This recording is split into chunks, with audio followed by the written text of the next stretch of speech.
محمدا رسول الله. Bismillahirrahmanirrahim. Assalamualaikum warahmatullahi wabarakatuh. Alhamdulillahilladzi anzala ala abdihil kitaba wa lam yaj'al lahu iwaja. Asyhadu an la ilaha illallah wahdahu la syarikalah wa asyhadu anna Muhammadan abduhu wa rasuluh. Salatu wa salaman ala Rasulillah wa ala alihi wa sahbihi wa man tabi'udah ila yaumil qiyamah. Hadirin jamaah subuh rahimahullah, mengawali silaturahim kajian agama ini, saya ingin menyampaikan cerita yang pernah terjadi di negeri Kufah. Jadi suatu waktu Ali itu jalan-jalan malam hari. Jalan-jalannya itu kebetulan bulan Ramadan, yang insya Allah sebentar lagi kita akan hadapi ya. Tanggal 11 Maret, sekarang tanggal 10 Februari, jadi kurang lebih pas sebulan lagi lah kita insya Allah akan puasa. Ada dua versi hisab tanggal 11 Maret, versi ru'yah ada kemungkinan 12 Maret. Tapi biarlah itu, dalam Islam sudah terbiasa berbeda pendapat dan tanpa harus punya implikasi macam-macam secara sosial. Sebab para imam mazhab juga kan pada berbeda pendapat.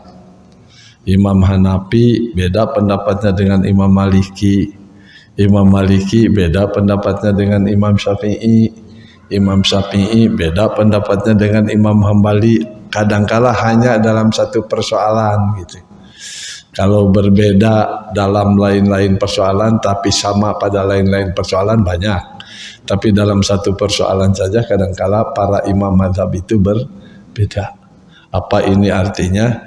Ini artinya harus kita sadari bahwa sebetulnya hakikatnya kita itu tidak melaksanakan Al-Quran, tidak melaksanakan hadis, tapi hakikatnya kita melaksanakan Quran dan hadis sesuai dengan kemampuan kita memahami Al-Quran dan hadis. Insya Allah kalau toh kemampuan memahami ayat Quran dan hadis itu sesuai dengan apa yang dikehendaki Allah, pahalanya insya Allah 2. Tapi kalau seandainya dengan segala upaya, ada berpikir, ada membaca buku, ada ijtihad, ada apalagi seminar, ada diskusi, ada surat menyurat, ada dialog, tapi kemudian hasil pikirannya memahami Al-Quran itu tidak sesuai dengan apa yang dikehendaki Allah, maka tetap dapat pahala. Pahalanya 1. Man ijtahada fa asaba falahu ajron, man ijtahada fa ahtoha falahu ajrun.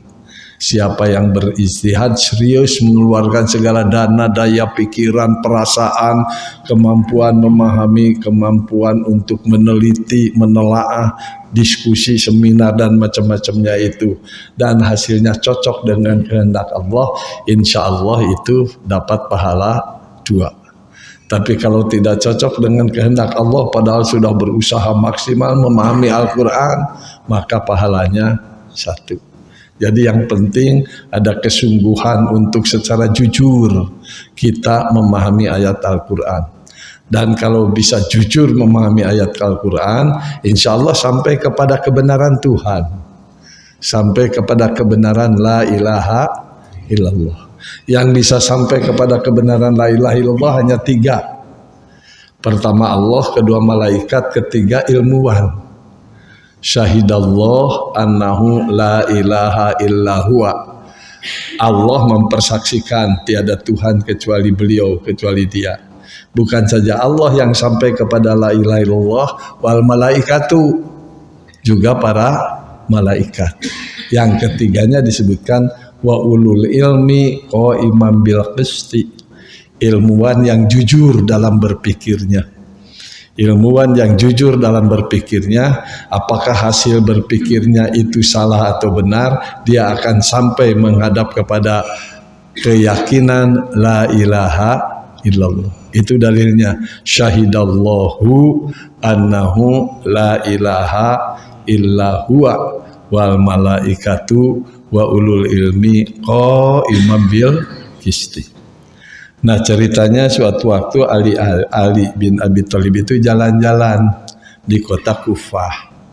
Jalan-jalannya kebetulan malam hari dan bulan Ramadan.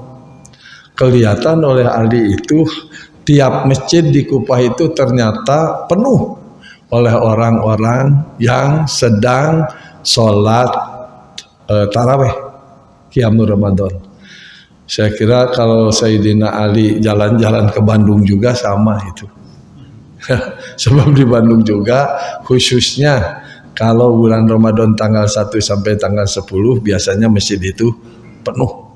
Alhamdulillah. Cuma semakin dekat ke Lebaran biasanya semakin jarang gitu. Itu di mana-mana Pak, di Bandung itu begitu. Kalau Nabi beda, di Masjid Nabawi itu semakin dekat ke Lebaran semakin penuh. Masjid itu malahan bukan saja penuh, mereka menginap di masjid gitu. Mereka betul-betul 10 malam terakhir itu betul-betul hidup semuanya diabdikan di dalam masjid. Itu bedanya antara kita dengan para sahabat zaman Rasulullah Sallallahu Alaihi Wasallam. Tapi yang penting komentar Ali, Pak. Apa komentar Ali pada saat melihat masjid-masjid penuh dengan orang yang sholat sunat? Kata Ali begini, nawwarallahu qabroka ya ibnal Khattab kama nawarta masajidana. Ungkapan alinya begitu, nawwarallahu, semoga Allah memberikan cahaya qabroka kepada kuburanmu ya ibnal Khattab, hei Umar bin Khattab, kama nawarta masajidana, sebagaimana engkau telah memberikan cahaya kepada masjid-masjid kami. Jadi kira-kira gambaran umumnya, simpulannya umumnya, orang yang sholat di masjid bukan sholat wajib tuh, sholat sunat, apalagi sholat wajib. Begitu mafhum muwafaqahnya. Sholat sunat saja digambarkan oleh Ali sebagai orang-orang yang representasi cahaya Allah. Umar bin Khattab didoakan supaya mendapat cahaya Allah karena membuat kebijakan. Ini nih, pentingnya membuat kebijakan yang benar itu begini. Umar bin Khattab membuat kebijakan untuk sholat qiyamul Ramadan taraweh dengan berjamaah dan satu imam.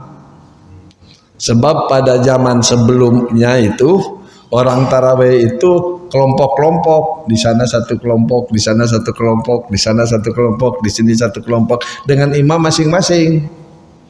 Oleh Umar bin Khattab kemudian dibuat kebijakan, mengapa tidak taraweh bersama-sama dengan satu imam, dan dimulailah taraweh dengan satu imam, dan kemudian menyebar ke seluruh dunia berjamaah taraweh itu dengan satu imam, termasuk di Kufah.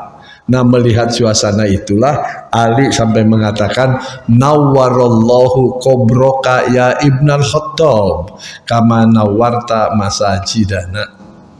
Semoga Allah memberikan cahaya kepada kuburanmu, hai Umar bin Khattab, seperti engkau telah memberikan cahaya kepada masjid-masjid kami. Jadi masjid itu dianggap memakai cahaya Allah, masjid itu dianggap mendapat cahaya Allah karena ada orang sholat berjamaah sunat gitu. Apalagi kalau berjamaahnya sholat wajib. Insya Allah bapak-bapak, ibu-ibu yang barusan sholat berjamaah di sini itu menjadi cahaya Allah.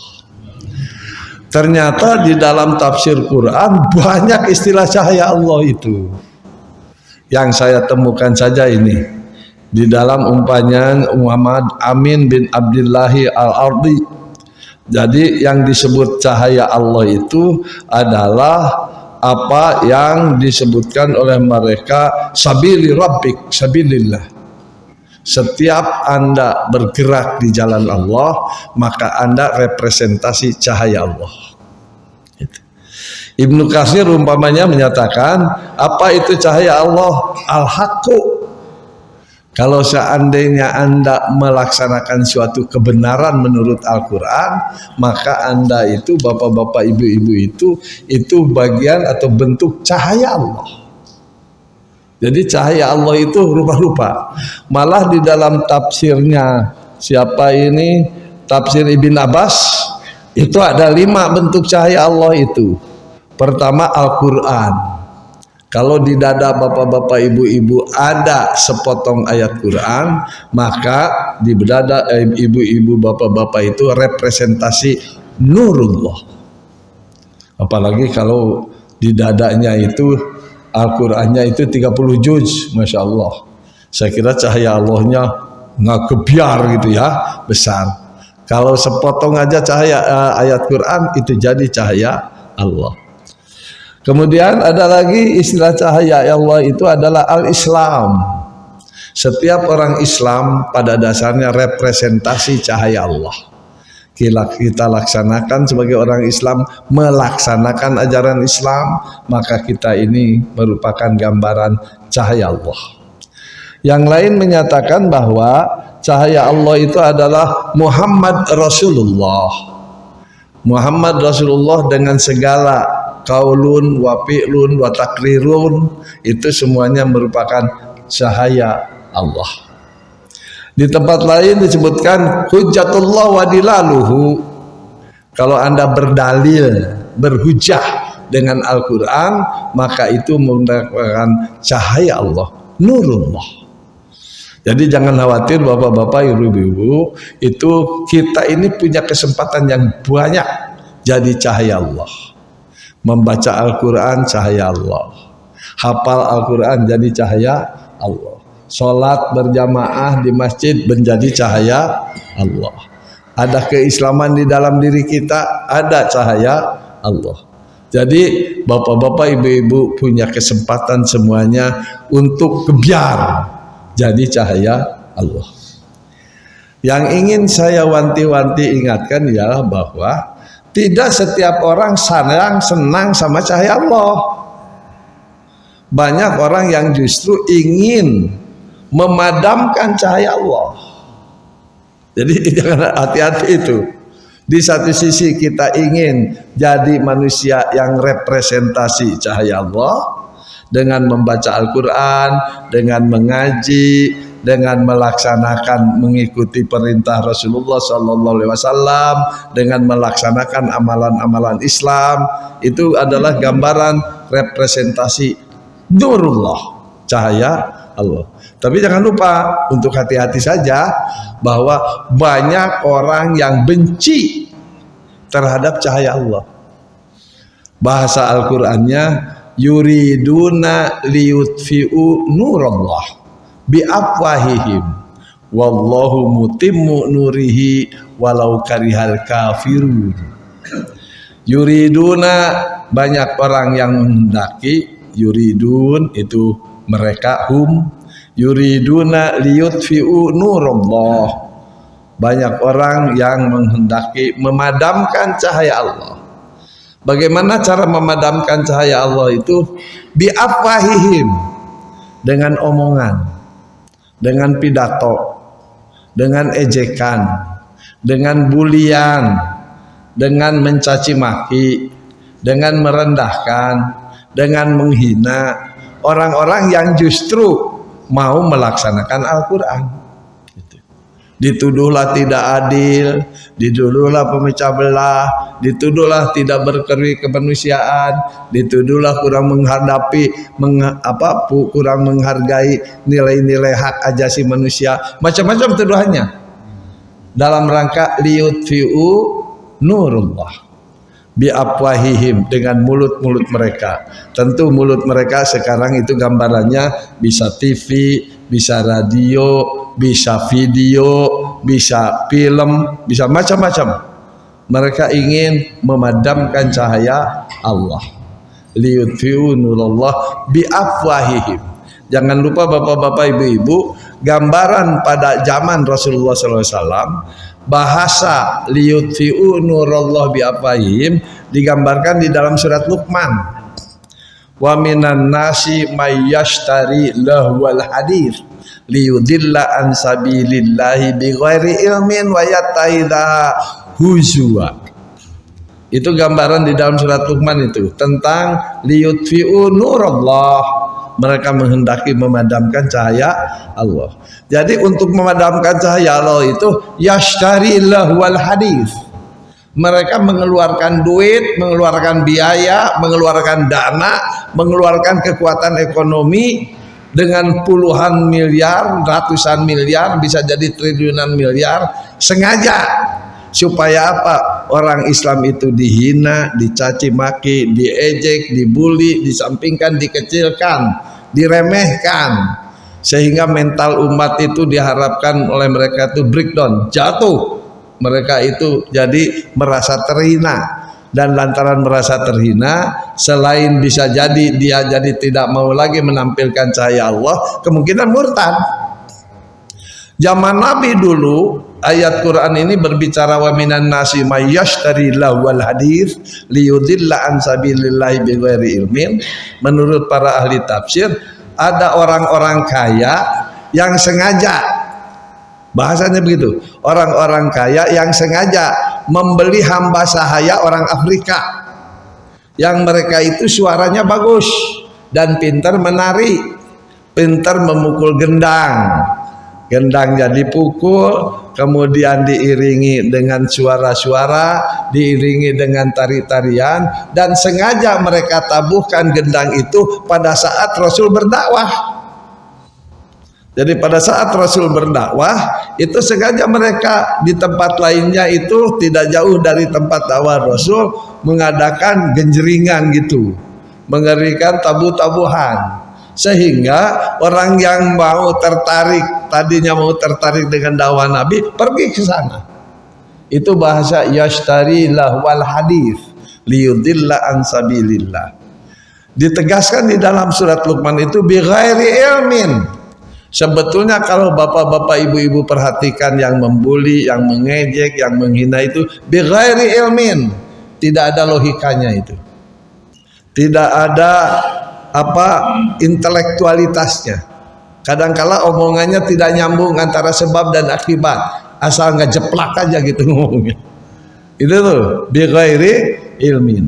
Lebih dari itu, mereka wayattakhidha huzwa, mereka memperolok-olokkan ayat Quran, memperolokkan dakwah Rasulullah sallallahu alaihi wasallam. Zaman Inggris menjajah India, orang Inggris cara memperolok-olokkan ayat Quran itu dengan cara menekan umat Islam India untuk tidak menggunakan 3 istilah. Itu di dalam tafsir ada tuh Pak, 3 istilah tidak boleh digunakan oleh orang-orang Islam India. Sebab kalau 3 istilah itu dipakai, bisa jadi mereka punya kekuatan untuk mengusir penjajah Inggris. Jadi luar biasa itu. 3 istilah apa saja yang ditakuti oleh orang Inggris pada saat menjajah India. Pertama istilah kafir, kedua istilah jihad, ketiga istilah khalifah. Itu sangat ditakuti sekali oleh orang Inggris. Dengan istilah kafir jelas batas-batas, jelas pola pergaulan, jelas bagaimana masalah hubungan ekonomi, hubungan budaya, hubungan politik. Minna wa minhum. Ini cara Islam, ini cara mereka. Dan kita tidak boleh tasyabbuh kepada mereka. Jadi jelas itu. Dengan istilah jihad, maka kekuatan umat jadi bersatu untuk melawan kemaksiatan. Dan itu tidak diinginkan. Apalagi dengan istilah khalifah. Istilah khalifah itu istilah manajerial, istilah politik, untuk menyatukan kekuatan umat dari berbagai aliran, dari berbagai mazhab, dari berbagai pikiran, dari berbagai perasaan, dari berbagai cara berpikir, untuk menyatu dalam satu kekuatan kepemimpinan, bisa melawan itu orang-orang penjajah Inggris. Itu sikap pemerintah Inggris pada orang-orang Islam di India. Mudah-mudahan di kita tidak ada yang begitu ya. Kalau ada, naudzubillahi min astagfirullahaladzim. Kita harus minta ampun kepada Allah Subhanahu wa taala. Kalau di Indonesia ada orang Islam jadi antek-antek orang Inggris duduk itu, malah bukan saja orang Islam yang dikhawatirkan, orang Islam ulama lagi, kiai lagi, ajengan lagi, gelarnya profesor agama lagi. Kemudian mengacu-ngacu yang itu, hati-hati saja. Itu salah satu bentuk liyutfi'u nurallah bi'afwahihim wallahu mutimmu nurihi walau karihal kafirun. Jadi bahasa liyutfi'u nurallah bi'afwahihim, jangan lupa ibu-ibu yang ngaji itu banyak yang tidak senang itu. Bahasa di dalam ayat tadi walau karihal kafirun. Orang kafir tidak senang melihat ibu ngaji itu. Ngapain ibu ngaji saja, urus saja anak anda di rumah. Nah, orang kafir bisa ngomong begitu. Atau orang yang ngomong begitu kategorisannya kafir kalau menurut Al-Quran. Sebab mereka itu liyutfi'u nurallah bi'afwahihim wallahu mutimmu nurihi walau karihal kafirun. Kita sebagai orang-orang yang jadi obor, jadi representasi cahaya Allah, mestinya kalau ada yang mengejek begitu, yang menghina begitu, malahan jadi alat Allah untuk menyempurnakan cahaya Allah. Wallahu mutimmu nurihi walau karihal kafirun. Allah justru akan menyempurnakan cahayanya. Orang Islam yang dihina dengan penghinaan bi'afwahi mereka itu mestinya bukan makin kecil, bukan jadi minder wardah hais komplek, tetapi justru akan semakin percaya diri bahwa dengan Islam kita diselamatkan dan dalam suasana kehidupan yang lebih baik dan lebih bahagia. Itu yuriduna liyutfi'u nurallah bi'afwahim wallahu mutimmu nurihi walau karihal kafirun. Coba dibaca babarengan supaya ingat, itu nyantel di hati ya. Yuriduna liyutfi'u nurallah bi'afwahihim wallahu mutimmu nurihi walau karihal kafirun. Banyak orang yang membenci cahaya Allah. Mereka menginginkan memadamkan cahaya Allah dengan mulut-mulut mereka. Dan Allah insya Allah bila umat Islamnya itu kuat, keislaman keimanannya, dia bersedia untuk jadi instrumen Tuhan, lebih mengobarkan lagi cahaya Allah. Walaupun orang-orang kafir, walau karihal kafirun, walaupun orang-orang kafir itu benci melihat cahaya Allah. Na'udzubillahi min dzalik. Terbalik dengan itu ada di dalam surat lain, wa minan nasi mayyashri nafsahu ibtigha'a mardatillah. Jadi kalau tadi wa minan nasi mayyashtari, ini orang membeli kejelekan, membeli yastari lahwal hadis, omongan-omongan yang lahwun, alhayulhi lahwun, omongan-omongan yang sia-sia, omongan-omongan yang menyesatkan, omongan-omongan yang melalaikan dalam hidup beragama. Lahwal hadis liyudilla an sabilillah, supaya orang-orang itu tidak mengikuti jalan Allah, tersesat dari jalan Allah. Tapi sebaliknya orang beriman lain, wa minan nasi mayyashri nafsahu ibtigha'a mardatillah. Ada orang-orang yang beriman sengaja menjual dirinya, menjual kepentingan dirinya, menjual kesenangan dirinya, menjual kesempatan-kesempatan untuk promosi bagi dirinya, semata-mata ibtigha'a mardatillah, mengharapkan ridho dari Allah Subhanahu wa taala. Ada cerita Bu yang barangkali bagus sekali ini untuk kita renungkan ya. Ada orang muda, saya menggambarkan orang itu usianya sekitar 35 atau 40 tahun, tapi tidak disebutkan dalam hadis usia itu. Cuma mereka si orang muda itu punya bunga dua rupa, dua bunga yang indah dan wangi sekali. Ceritanya itu dia sudah 2 bulan pergi dari rumahnya meninggalkan 2 bunganya itu. Apa yang terjadi? Sesudah 2 bulan dia datang lagi. Tapi rupanya sudah ada janji sebelumnya bahwa selama sekian hari akan berusaha di luar dan sekian hari nanti datang lagi ke rumah. Apa yang terjadi? Itu istrinya yang 2 itu sudah menyiapkan segalanya dengan baik. Waktu itu diceritakan rumahnya itu bukan rumah bangunan gini. Rumahnya itu dalam bentuk tenda-tenda. Tenda-tenda. Saya kira di Saudi banyak memang, kalau di daerah-daerah Badui itu rumah itu dalam bentuk tenda-tenda, tidak dalam bentuk bangunan. Tapi karena nyonya itu sudah mengetahui bahwa suaminya akan datang, disiapkanlah segala-galanya. Tanahnya itu dibanjur. Di Banjur itu disirami air. Sehingga tanah yang di Madinah itu biasanya gersang, panas, karena disirami air jadi sejuk. Kira-kira kalau tidur enak lah gitu. Ini sudah baringan, udah datang itu baringan. Si istrinya sudah siap-siap, dia juga sudah siap-siap untuk menampilkan rasa sayang kasihnya selama 2 bulan ditinggalkan. Cuma istrinya kemudian ngomong, bicara. Ngomongnya gimana? Kata istrinya, Rasulullah tadi pagi berangkat ke Tabuk. Tabuk itu kurang lebih 600 km Pak. Jauhnya dari Madinah ke Tabuk itu. Untuk apa? Memerangi orang Romawi Timur.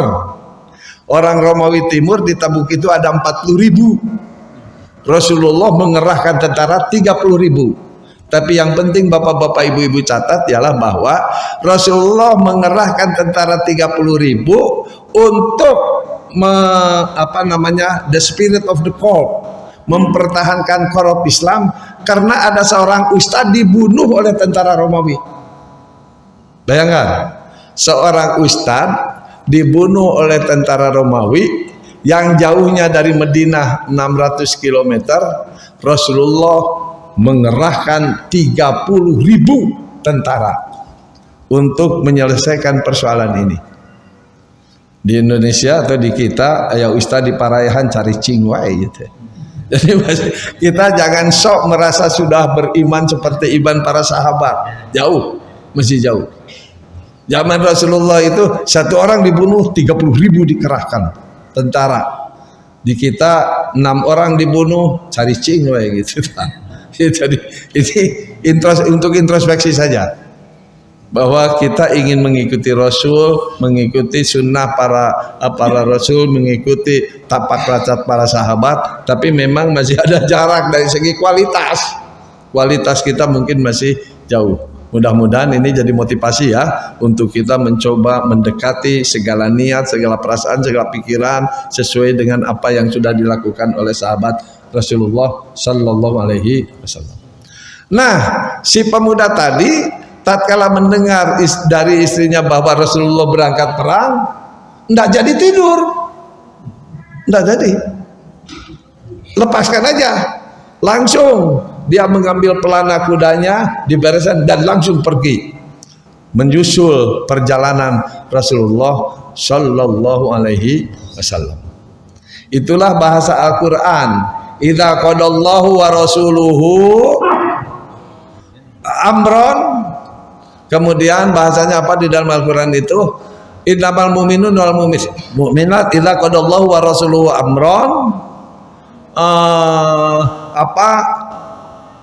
Tidak ada bagi mereka hiyarokum, tidak ada bagi mereka pilihan lain kecuali mengikuti apa yang ditentukan oleh Allah dan Rasulnya. Itu cara para sahabat itu luar biasa.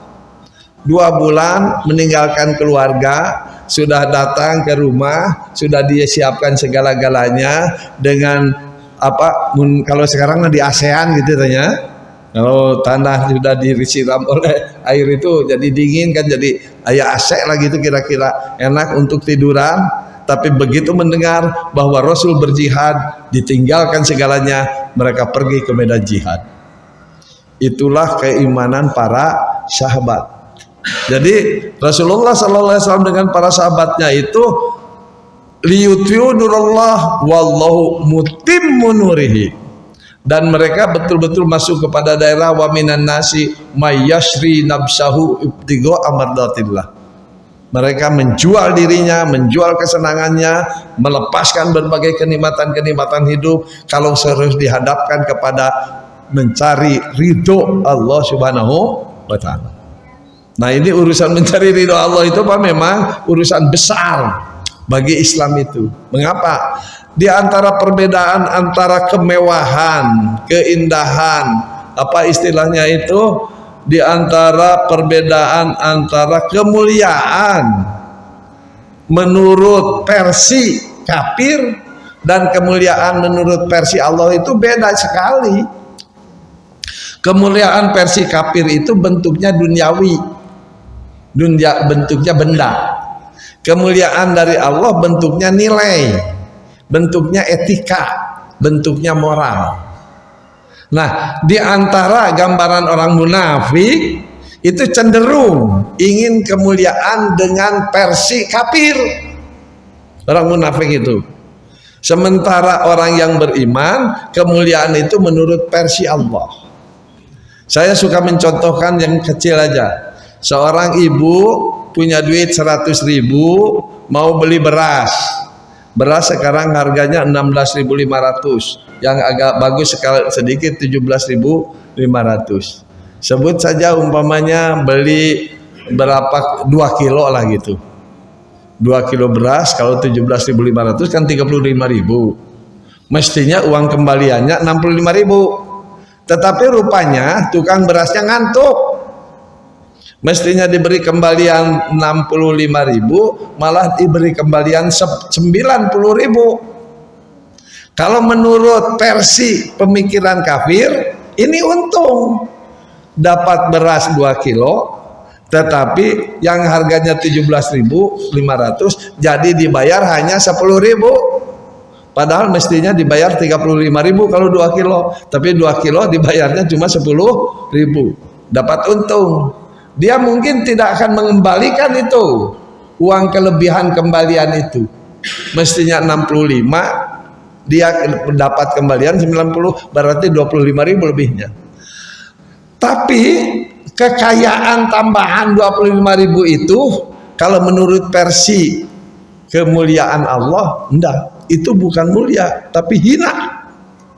Sebab apa? Tidak sesuai dengan etika, dengan moral Islam. Tidak sesuai dengan kemuliaan menurut versi Allah Subhanahu wa ta'ala. Sementara menurut kafir itu yang disenangi, kemuliaan itu. Karena itu pantas Allah sangat benci sekali kepada orang kafir. Orang kafir itu diancam bukan saja azab yang pedih, tapi juga diancam neraka jahanam.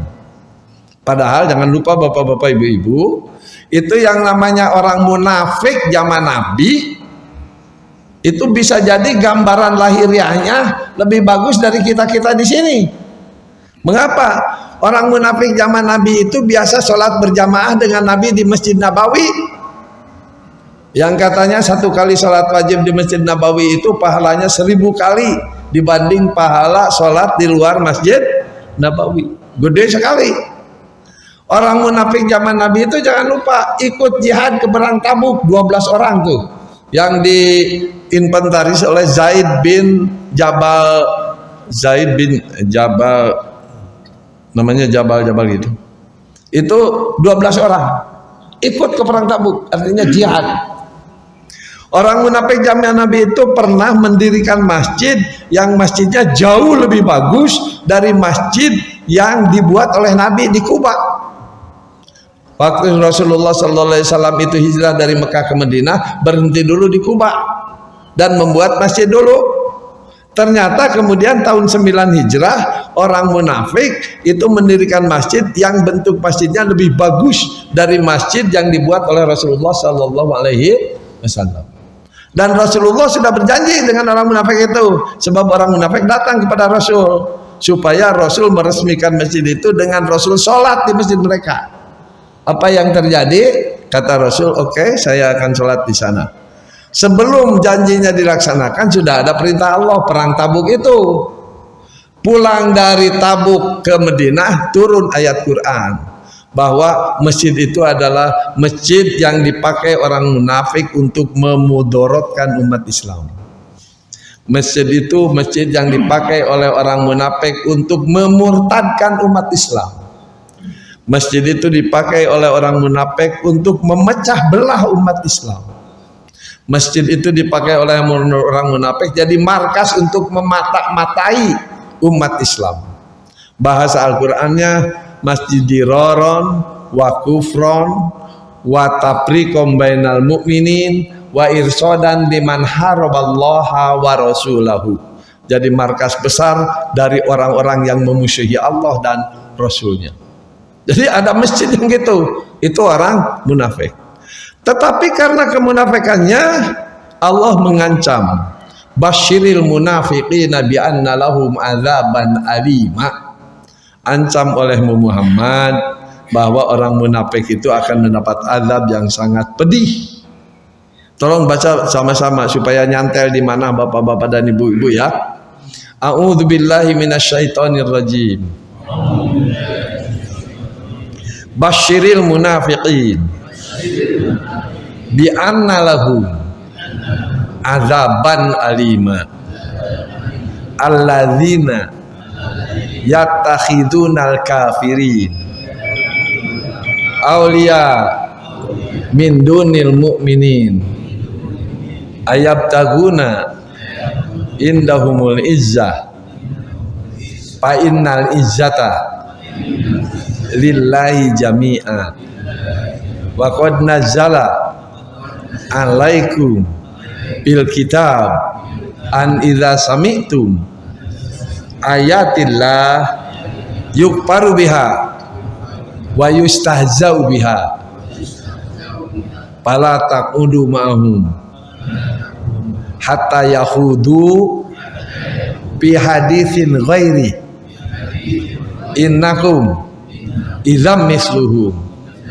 innallaha jami'ul munafiqin wal kafirin fi jahannama jami'a. Sadaqallahul adzim. Hadirin rahimakumullah, ini ancaman untuk orang munafik yang Allah perintahkan kepada Nabi untuk disasarkan kepada orang munafik.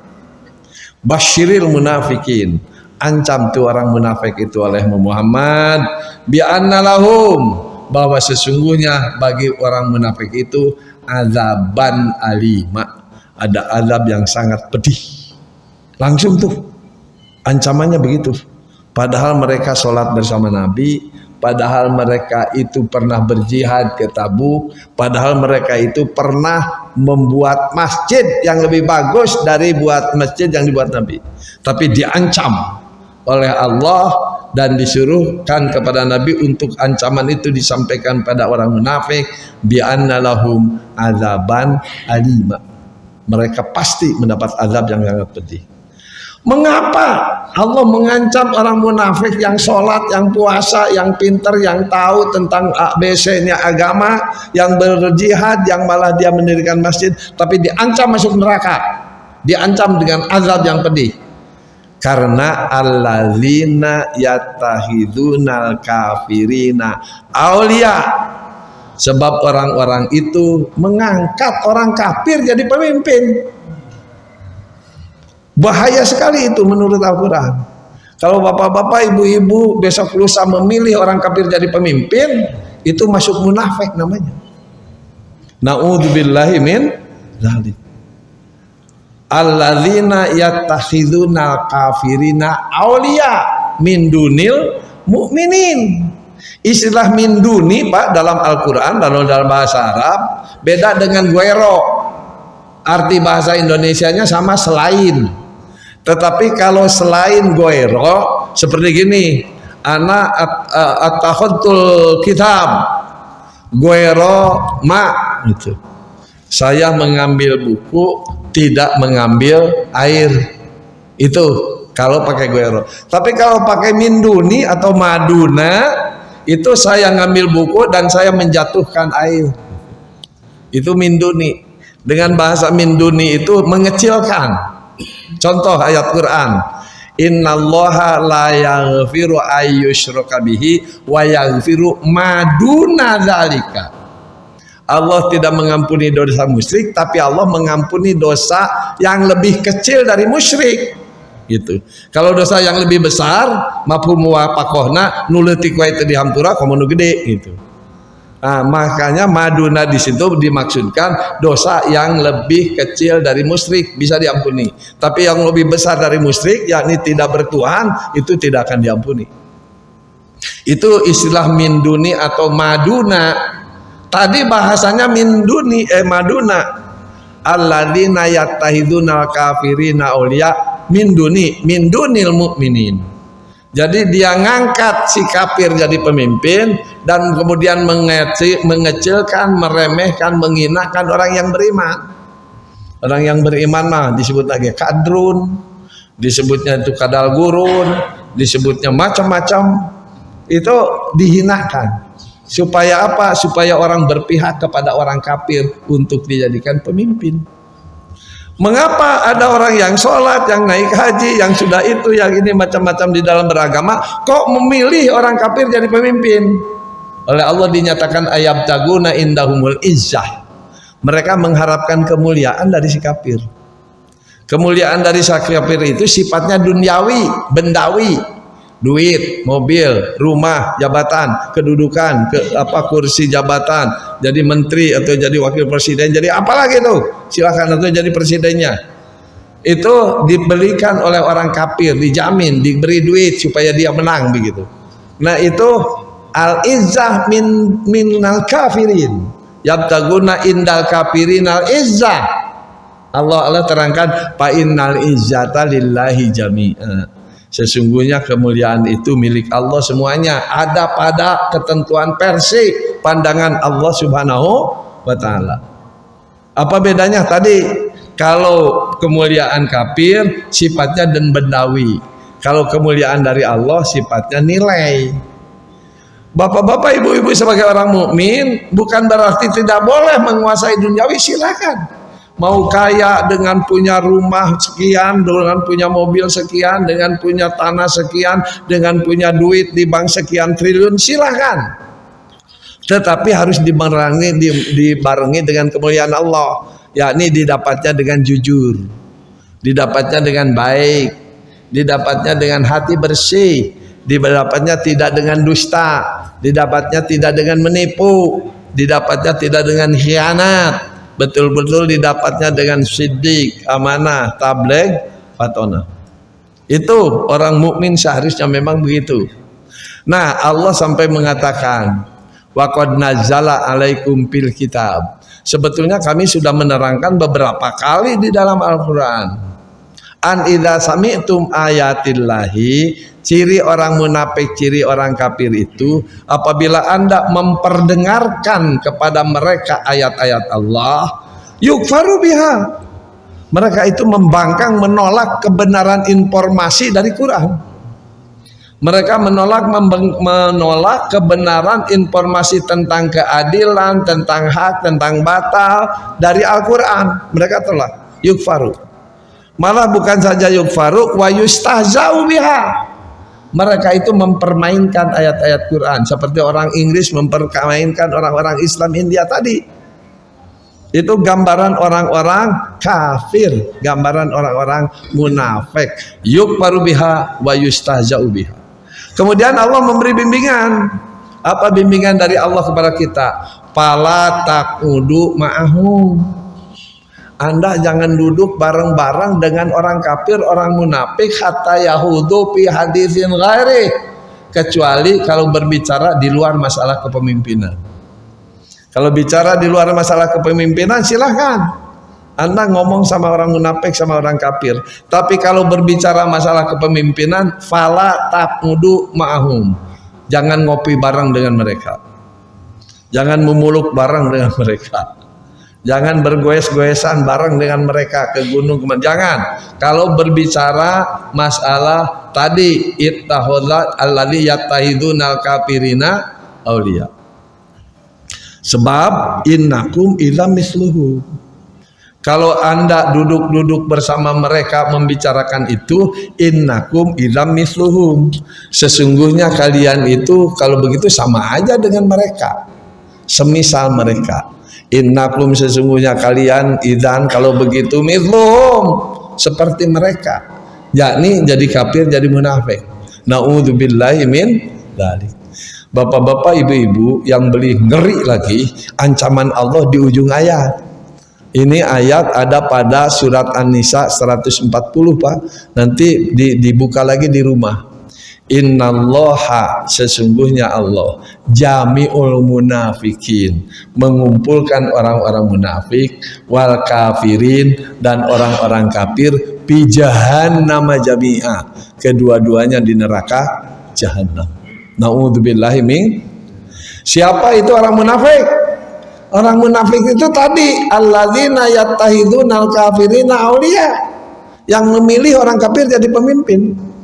Siapa orang kafir? Yang dipilih. Jadi ungkapan kita bisa diterjemahkan begini, innallaha jami'ul munafiqina wal kafirina fi jahannam jami'a. Sesungguhnya Allah mengumpulkan yang memilih dan yang dipilih di neraka jahanam kedua-duanya. Na'udzubillahi min dzalik. Mudah-mudahan Allah memberi kekuatan kepada kita untuk tidak memilih orang-orang kafir. Beberapa hari ke depan Anda akan memilih pemimpin. Pilihlah pemimpin yang mukmin. Pilihlah pemimpin yang muslim. Terserah partainya apa saja, terserah. Tetapi jangan pilih orang kafir. Sebab ini urusannya bukan urusan dunia saja. Urusan akhirat. Innallaha jami'ul munafiqin wal kafirin fi jahannam jami'a. Bapak-bapak, ibu-ibu, kita semuanya ingin masuk surga. Amin. Semuanya ingin masuk surga. Beritahukan ayat ini kepada orang-orang yang Bapak cintai, yang Ibu cintai, yang mengharapkan mereka masuk surga. Jangan sampai mendapat ancaman Allah masuk neraka. Na'udzubillahi min dzalik. Allah sudah menegaskan di dalam Al-Quran, wala yaj'alallahu lil kafirina 'alal mu'minina sabila. Allah tidak mungkin memberikan jalan kemenangan bagi orang kafir bila menghadapi orang mukmin. Orang mukmin pasti menang, orang kafir pasti kalah. Ada catatannya. Catatannya apa? Orang di kelompok mukminnya jangan ada orang munafik. Sebab kalau ada orang munafik, jangankan zaman kita, zaman Nabi sekalipun perang Uhud yang komandannya langsung Rasulullah kalah. Karena apa? Diselipi kelompok munafik. Rasul, bayangkan, Rasul yang jadi komandan perang, tapi kalah perangnya waktu perang Uhud itu. Pada sesi pertama menang, sesi kedua kalah. Mengapa terjadi begitu? Diselipi orang munafik.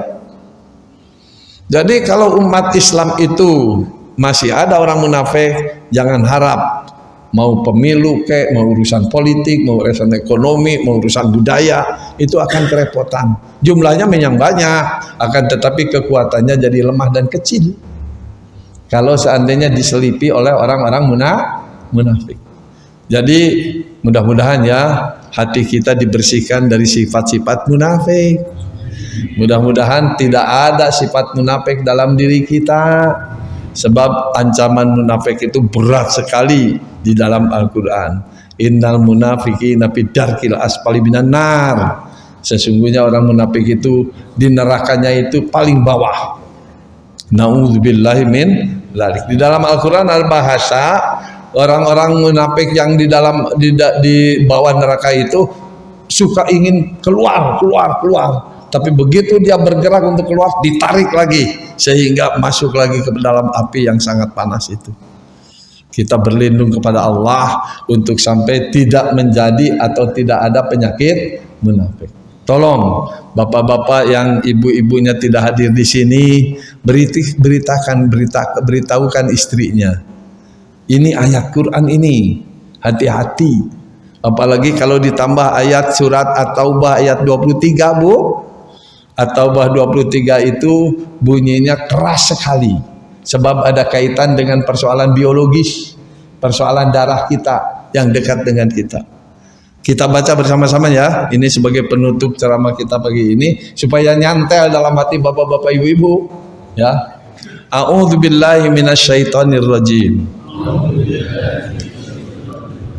Ya ayyuhalladzina amanu la tattakhidhu aba'akum wa ikhwanakum awliya inistahabbul kufra alal iman wa may yatawallahu minkum paulaika humudz zalimun. Shadaqallahu adzim. Ya ayyuhalladzina amanu, hei orang-orang yang beriman, la tattakhidhu aba'akum wa ihwanakum auliya. Bapakmu sendiri, saudaramu sendiri, adik, kakak, bibi, paman, uwa, mitoha, minantu, besan, saudaramu sendiri, la tattakhidhu auliya. Jangan dipilih jadi pemimpin. Ini kata kuncinya, jangan lupa ini kata kuncinya. Inistahabbul kufra alal iman. Kalau mereka yang kita cintai itu ternyata lebih mencintai kekafiran daripada keimanan.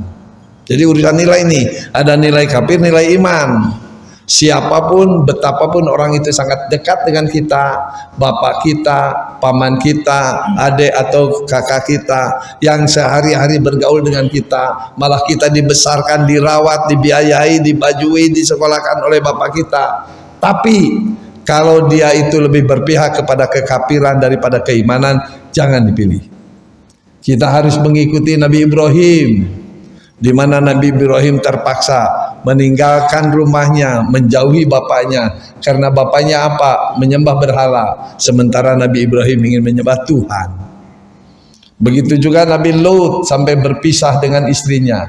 Begitu juga Nabi Nuh berpisah dengan istrinya. Begitu juga Asyah, istrinya Fir'aun, berpisah dengan suaminya.